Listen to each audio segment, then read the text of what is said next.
காவியோட நடிப்பு யாருக்கெல்லாம் பிடிச்சிருக்கோ இந்த வீடியோக்கு ஒரு லைக் போட்டுருங்க. விஜய் வந்து சாமி கும்பலான்னு போறாங்க. அப்ப வந்துட்டு முதல்ல பால் காய்ச்சணுமா இல்லாட்டி சாமி கும்பிடணுமா அப்படின்னு சொல்லிட்டு அவங்களுக்கு டவுட் வருது. சரி பால் காய்ச்சனாலும் நம்ம கிட்ட லைட்டர் தீப்பெட்டி எதுவுமே இல்லையே. நம்ம காவிரி வீட்டுக்கு போவோம் மறுபடியும் அங்கேயே கேட்போம் அப்படின்னு சொல்லிட்டு விஜய் போறாங்க. பால் காய்ச்சறதுக்கு தீப்பெட்டி வேணும். தீப்பெட்டி இருக்கா அப்படின்னு சொல்லிட்டு சாரதா கிட்ட கேக்குறாங்க. தீப்பெட்டி போய் கடையில இருக்கும் கேளுங்க அப்படின்னு சொல்லிட்டு சாரதா திட்டி விடுறாங்க. சரிங்க ஒரு சின்ன டவுட். பால் காய்ச்சிட்டு சாமி கும்பிடுவாங்களா? சாமி கும்பிட்டு பால் காய்ச்சுவாங்களா அப்படின்னு சொல்லிட்டு இது கூட தெரியாம பால் காய்ச்ச வந்துட்டான் அப்படின்னு சொல்லிட்டு சாரதா மனசுக்குள்ளே திட்டுறாங்க. இந்த இடத்த விட்டு முதல்ல காலி பண்ண போறீங்களா என்ன அப்படின்னு சொல்லிட்டு சாரதா சொல்றாங்க. சாரிங்க அப்படின்னு சொல்லிட்டு அந்த இடத்த விட்டு விஜய் கிளம்பி போயிடுறாங்க. காவேரி பாட்டி கிட்ட பேசுறாங்க. பாட்டி அவருக்கு அறிவு கூட பத்த வைக்க தெரியாது பாட்டி. அவர் எப்படி பால் காய்ச்சுவாருன்னு தெரியலையே அப்படின்னு சொல்றாங்க. பாட்டி நீ எனக்கு ஒரு உதவி பண்றியா? அவர் வீட்டுக்கு போயிட்டு அவருக்கு பால் காய்ச்சறதுக்கு ஹெல்ப் பண்றியா?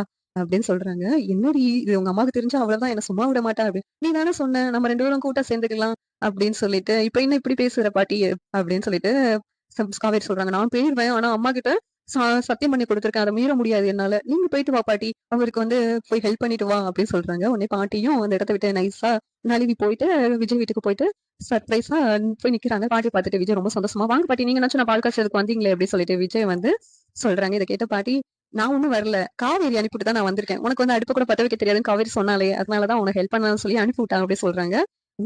மேடத்துக்கு இப்படியெல்லாம் நம்ம மேல அக்கறை இருக்கா? அப்படி சொல்றாங்க. அது பாட்டி உன் மேல அவளுக்கு இன்னும் பாசம் இருக்கதான் செய்யுது. அவங்க அம்மாவுக்கு பயந்து தான் எல்லாமே பண்றா அப்படி சொல்லி பாட்டி சொல்றாங்க. எனக்கு தெரியும் பாட்டி. அதனால தான் நான் இங்க வந்திருக்கேன் அப்படின்னு சொல்லிட்டு விஜய் சொல்றாங்க. சரிங்க பாட்டி வாங்க பாட்டி பால் காய்ச்சுங்க சாமி கும்பிடலாம் அப்படின்னு சொல்லிட்டு விஜய் சொல்றாங்க. அதே மாதிரி பாட்டியும் பால் காய்ச்சி சாமி கும்பிடுறாங்க.